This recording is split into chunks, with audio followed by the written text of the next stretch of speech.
మావోయిస్టుతో చర్చలు జరిపే ప్రసక్తే లేదన్నారు కేంద్ర మంత్రి బండి సంజయ్. తుపాకీ చేతపట్టి అమాయకులను పొట్టన పెట్టుకున్నోళ్లతో చర్చలేంటి అంటూ ప్రశ్నించారాయన. మావోయిస్టులను నిషేధించిందే కాంగ్రెస్ అని గుర్తు చేశారు బండి సంజయ్.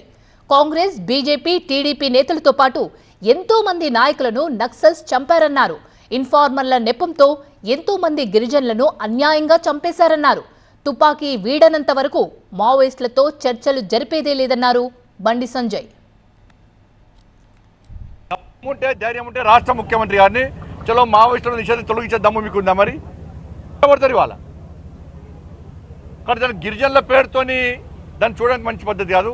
గిరిజనులు ఎవరు పోలీసులను చంపరు, గిరిజనులు ఎవరు మైన్స్ పెట్టి బ్లాస్టింగ్ చేయరు, గిరిజనులు ఎవరు అమాయకులను చంపరు, గిరిజనుల చేత తుపాకులు ఉండయి చంపిర్రు.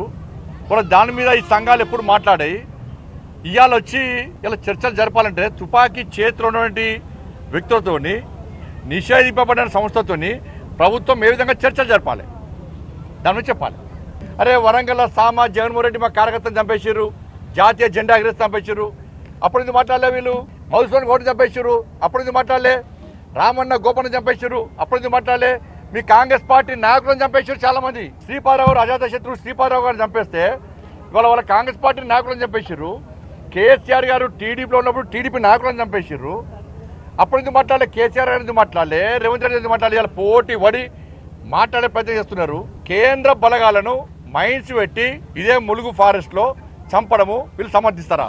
ఇద్దరు నాయకులు సమర్థిస్తారా? చర్చలు జరిపే ప్రసక్తి లేదు.